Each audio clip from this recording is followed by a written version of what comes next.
the LGBTQ community, except for look where I live, McCook, Nebraska. And yeah, people look at you weird if you come out like that with it. I don't know if that's a storm chaser behind me or someone different. That's weird. However, look, this isn't what I was trying to talk to y'all about, but it kind of scares me that there's a truck behind us that looks like a storm chaser.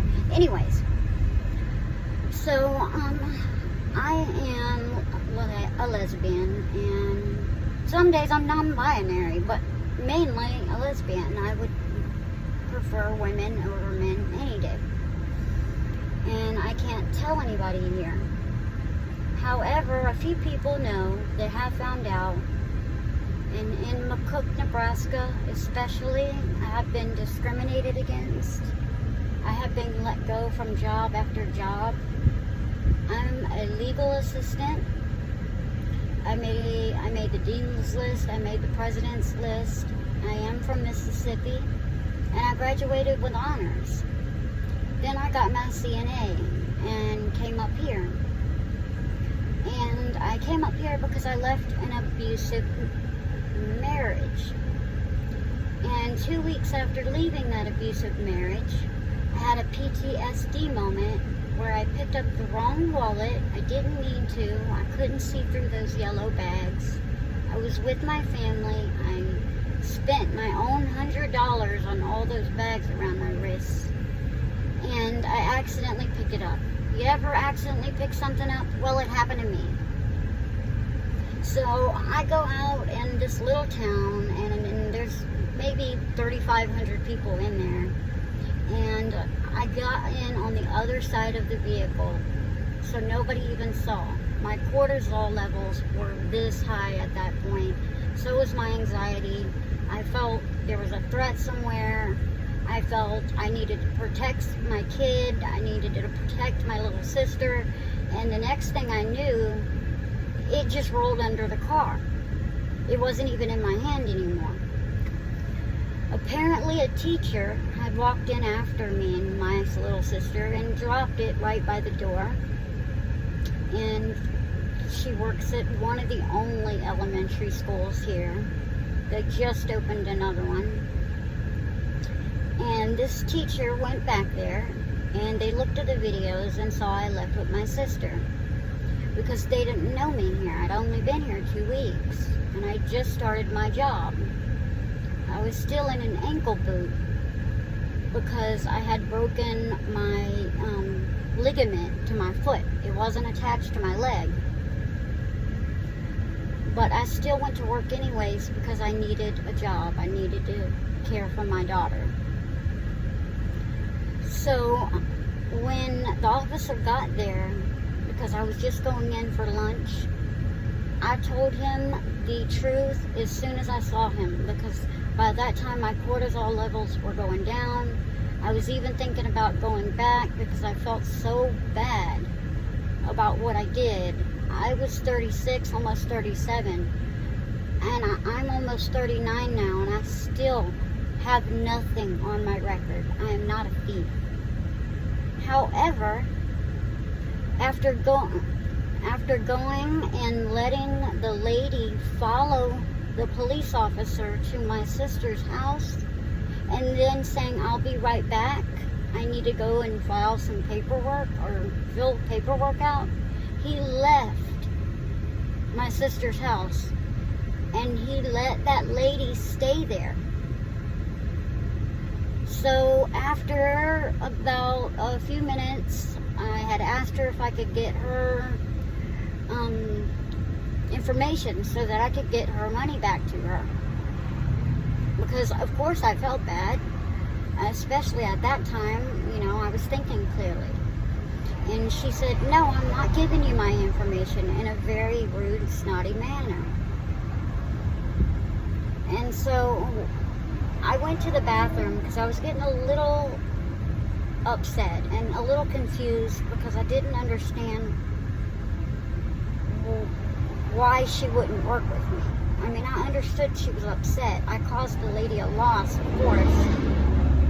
But why not let me help her get her money back? You know, I was just waiting on my first check.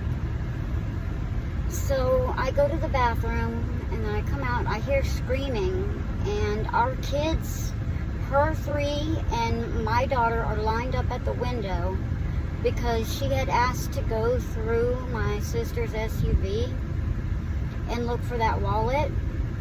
And of course she didn't find the wallet because the wallet wasn't there. I told her it wasn't there. And she started yelling and screaming at my sister. Earlier that day, I cashed 2 $325 unemployment checks that I didn't know were coming. And I cashed them at the Walmart here. And I gave my sister $100 out of that money. So it is on Walmart security cameras. And I gave that $100 to her.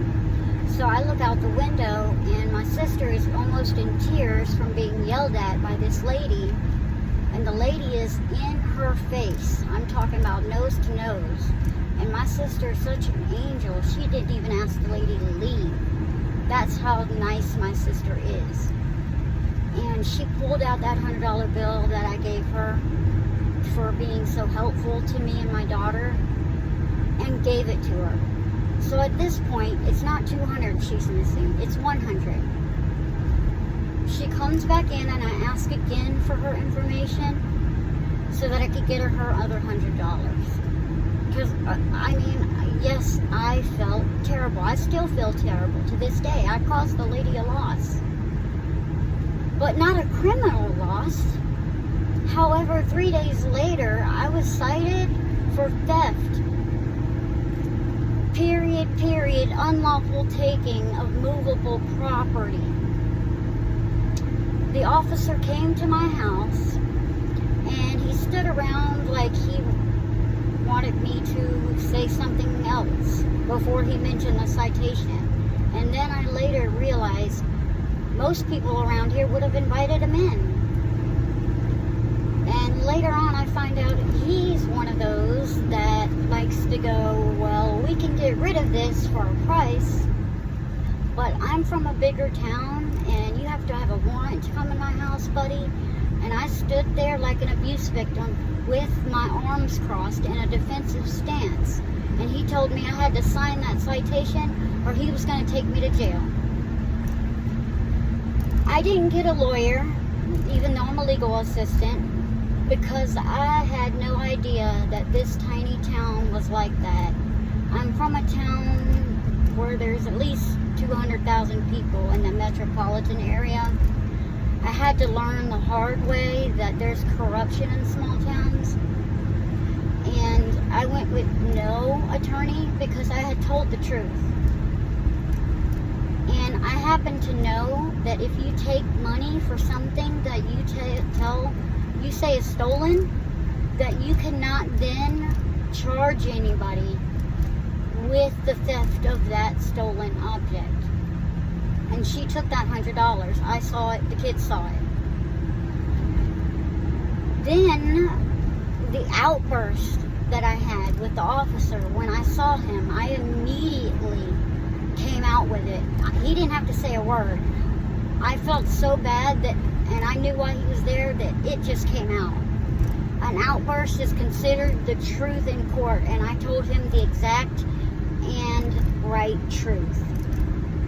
And wouldn't you know it, me telling him that stuff was definitely on camera, but there was no audio. And wouldn't you know it, the judge was a woman.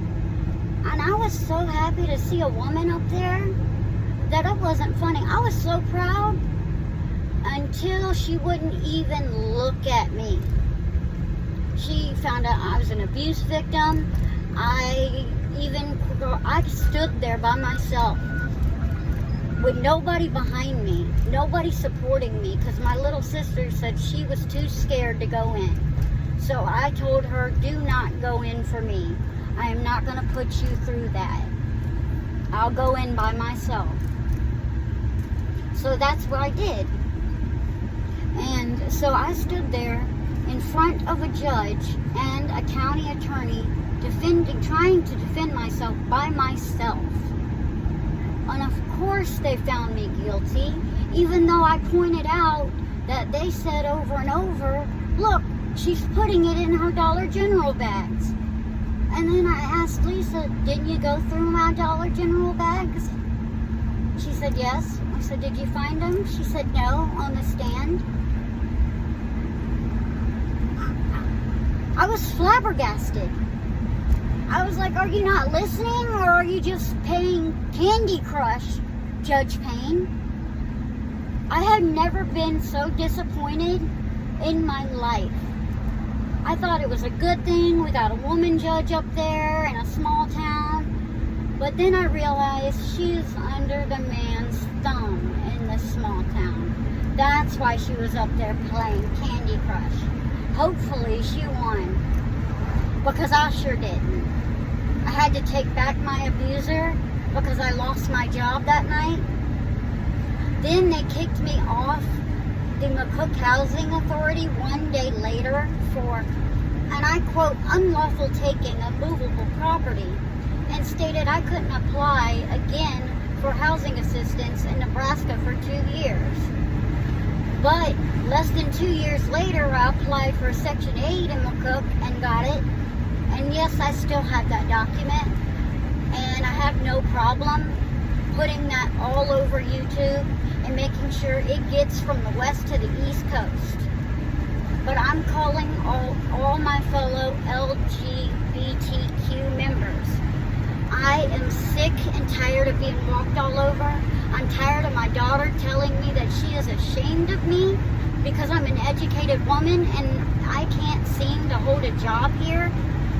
And they're finding the dumbest reasons to fire me. So at my last one, I did file a discrimination case. So they're discriminating against me based on my sexual orientation and based on my mental health. I have PTSD and I have SUDS and I have diagnoses for those. And my doctor is not in this town for that reason. Sorry guys, but the weather looks like it's getting really bad, and I'm going to let you go. I just wanted this on camera because McCook is a very corrupt town, and who knows, they could put bleach in my thing one day and blow me up and I would not be here anymore. Or I'll end up in a ditch like one day like Trevor. And I don't even want to think about it. It makes me cry to this day, thinking about him and his mom and what he went through. Could you? I just can't imagine waking up one day being the mother of him. And I don't want my kids to grow up in that kind of world. This has got to stop. This has got to stop for all the victims and all the discrimination and all the parents who have had to have it explained to them what has happened to their child. It's got to stop. And my nephew, he is a femboy, and he's too scared to tell his own aunt. And the reason I'm putting it on YouTube is because my sister told me she would not help me. The reason I would sleep with her husband. I said, the husband that cheated on you, that husband, first of all, he's not a woman. Second of all, he's not good enough for you, let alone me. And I haven't talked to her since. But yes, older sister, Caden is a femboy. Do not hurt him. Don't hurt his feelings. Love and respect him like you should. He shouldn't have to hide.